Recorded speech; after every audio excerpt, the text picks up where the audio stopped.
90 years. Imagine carrying 90 years of sheer heartbreak onto a football pitch.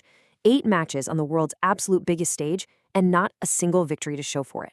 Generations, literally generations of fans just waiting for a moment that started to feel, frankly, totally cursed.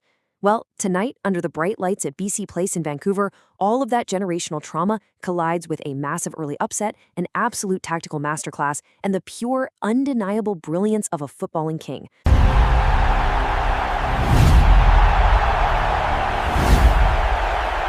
Welcome to Soccer Prime Tonight. We're diving right into a documentary explainer of one of the most emotional roller coaster matches in recent tournament history. So let's really set the scene here and look at this immense historical burden. As the Egyptian squad walked out of that tunnel, they were dragging a truly agonizing statistic behind them. 90 years, 8 World Cup matches, 0 wins. I mean, the psychological stakes right before kickoff were just absolutely suffocating. To put that into perspective, only Honduras had played more World Cup games without ever getting a win.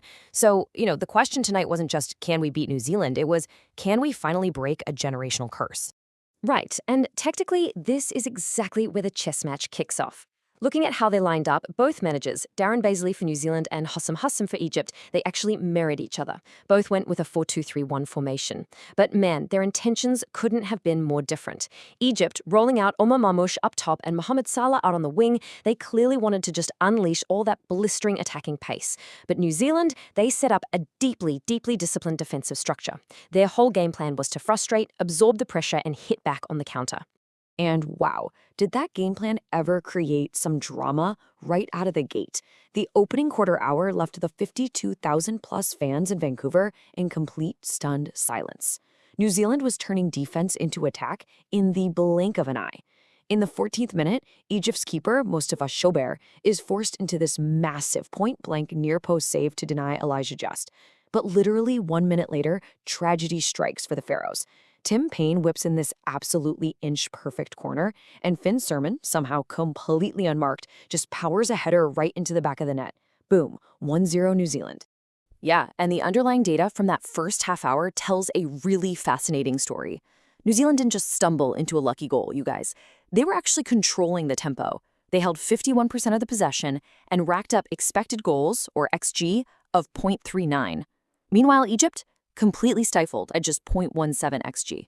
The All-Whites deployed this incredibly rigid low block, completely suffocating any space behind the defensive line. I mean, Salah and Marmoush were practically ghosts out there, just totally locked out of the dangerous areas. Exactly. So, heading into the halftime break, this massive, terrifying question was hanging over the entire stadium.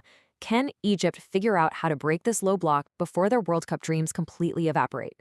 I mean, if this scoreline held, Egypt was staring down the horrifying reality of finishing dead last in Group G.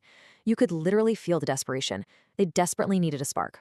Honestly, they needed a complete tactical revolution. Well, a tactical revolution is exactly what manager Hossam Hassam cooked up in that dressing room. To dismantle New Zealand's super resolute defense, Egypt made a couple of absolutely vital adjustments. First up, they pushed Mohamed Hani incredibly high up the right flank, turning him into a super aggressive overlapping fullback. Secondly, they instructed Mostafa Zico to stop hugging the touchline, drift off the wing, and find those little central pockets of space. Basically, they started systematically overloading the exact zones New Zealand was trying so hard to protect. And you know what? Those adjustments completely set the stage. The second half starts, the clock is ticking down, you can feel the tension rising through the 45th minute into the 50th minute, and then we hit the magic number, minute 58. The exact moment Egypt's tactical shift finally cracked this game wide open. It was just a beautifully constructed goal. Remember that specific tactical shift we just broke down? It pays off literally right here.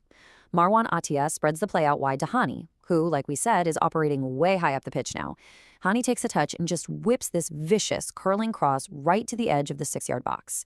And guess who is there making that devastating late central run? Mostafa Zico. He connects, powers the header right past the keeper. Boom, 1-1. Parity restored. But listen, 1-1 wasn't enough. Not when your destiny is on the line. The tension inside BC Place was practically at a boiling point.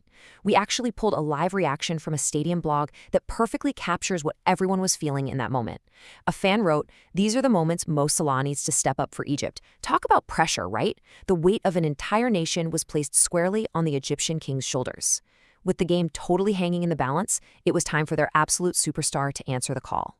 And oh man, did he ever answer. It sparked an unbelievable shift in momentum. Just 9 minutes after that equalizer, in the 67th minute, Salah gets on the ball, he holds up play beautifully, orchestrates this slick little 1-2 with Zico, and just slips a brilliant first-time effort right underneath the diving keeper. Egypt takes the lead. But wait, they were not done. In the 76th minute, Trezeguet comes on as a sub, and by the 82nd minute, he's connecting with this gorgeous, curling, solid corner, hitting a textbook diving header to completely seal the deal. 3-1. Let's actually take a second to dive into exactly how the Egyptian captain dismantled New Zealand here, because his man-of-the-match performance was frankly staggering. 1 goal, 1 assist, and an underlying combined expected goals and assists metric of 0.79. After getting totally frustrated by that low block in the first half, Salah just adapted. He started dropping a bit deeper, drifting centrally to link up the play. He wasn't just a finisher out there tonight, he was literally the primary architect of New Zealand's destruction. And that performance cemented a truly monumental piece of history for him, the number 3. With that stunning go-ahead goal, Mohamed Salah recorded his 3rd career World Cup goal. That officially eclipses Abdel Fawzi, making Salah the outright all-time top scorer for Egypt at the FIFA World Cup. Just a legendary milestone on a truly legendary night.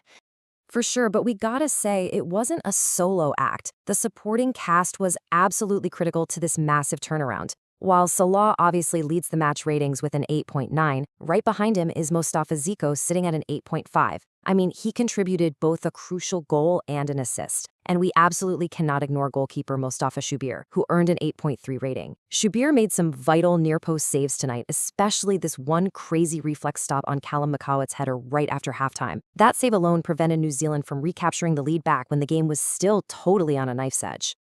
So, looking at the final tale of the tape, it really is a story of 2 completely different halves. Compare this to those first 30 minutes we looked at earlier. Egypt finishes the match with 19 total shots and 1.96 expected goals. They just completely overwhelmed New Zealand, who finished with 11 shots and 1.21 xG. That furious, relentless second-half attacking display by the Pharaohs just totally shattered the early structural advantages New Zealand had built up. Egypt adapted, they evolved, and ultimately, they dominated. So what does this actually mean for the rest of the tournament? Well, the implications are absolutely massive. This victory officially vaults Egypt straight to the very top of Group G. They are sitting pretty with 4 points and a +2 goal differential. Iran and Belgium are trailing behind with 2 points each, and New Zealand is now sitting at the bottom with 1 point. This means Egypt now holds their destiny entirely in their own hands, heading into their final group match against Iran. Which brings us to the emotional final verdict. Full time in Vancouver, New Zealand 1, Egypt 3. After 9 straight decades of waiting. After 8 agonizing matches of heartbreak on the world's absolute biggest stage, a 90-year curse is finally broken. Egypt has officially secured their first ever World Cup victory, and they did it in spectacular comeback fashion. They showed incredible resilience, real tactical flexibility, and just absolute star power when it mattered most. But as we look ahead, the ultimate question really remains. Can the Pharaohs carry this massive historic momentum deep into the knockout stages? Are we witnessing the dawn of a completely new golden era for Egyptian football? Well, I guess only time will tell. Thanks for watching Soccer Prime tonight. We'll see you in the next football story.